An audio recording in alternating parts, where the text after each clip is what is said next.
Funding and support for this project has been provided by the State of Washington Department of Labor and Industries Safety and Health Investment Projects under award number K4670. Do you remember the first time you walked into a tree fruit packing house?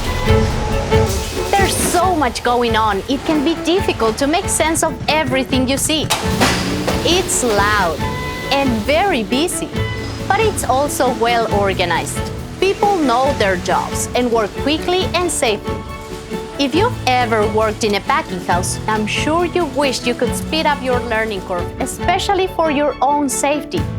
Whether you're new to the industry or worked in the packing houses for a while, we offer this short video to help you work the safest way possible.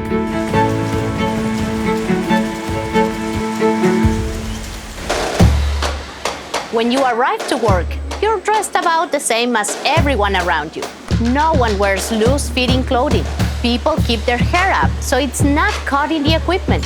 No jewelry or watches are worn on the job.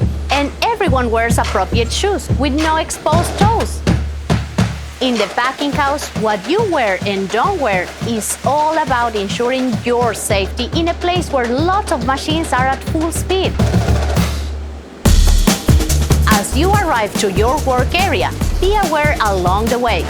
There's lots of activity and areas to avoid. Pay attention to signs and stay only in the area where you're working unless your supervisor says otherwise. Look around your work area. Are there any spills? Is your aisle blocked? Or is there anything you could trip over? Are there hoses or electrical cords out of place? Or moving parts that should have guards on them? Let your supervisor know of anything that might need their attention. And get familiar with your Accident Prevention Program or APP. Every packing house has an APP.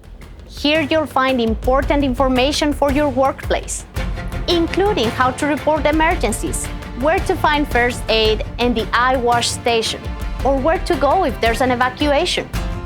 Your Accident Prevention Program includes a Hazard Communication Program and Safety Data Sheets, or SDS. These documents list all the chemicals used in your workplace. Your safety data sheets include information on how chemicals are used, handled, and disposed of, as well as a first aid guide. Ask for and become familiar with your APP, and you'll be a more informed and safer employee. We're nearly finished with this video, but there are a couple more safety topics to cover. As you work, make sure to protect your body. Stand in the neutral position. Avoid overstretching or bending and twisting at sharp angles. And try to keep your work in front of you to avoid straining. If your job requires protective equipment such as glasses or hearing protection, use them. Drivers honk their horns to warn others when they back up, turn corners, or see another forklift or person they are about to pass. They are hyper-vigilant about their surroundings whenever they are driving. And they all wear seatbelts. You usually don't see these co-workers in the plant. They arrive while you're gone to clean and maintain all of the equipment. They have safety procedures for turning off electricity, shutting off water, and locking moving parts so they can access otherwise dangerous parts of the machinery. This tag can be found throughout the plant. It means no one can work in areas where the tag is found.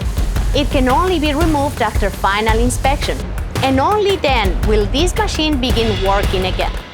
There's more to packing house safety that I'm able to share with you today. But you've seen enough in this program to better understand your environment. Of course, your most important resource is your supervisor, who is dedicated to your personal safety. The people you work with all have the same goal: to go home safely to their families after a productive day of work. Take care of yourself and the people around you. Be proud of your safety skills and your ability to be the best at what you do. Thanks.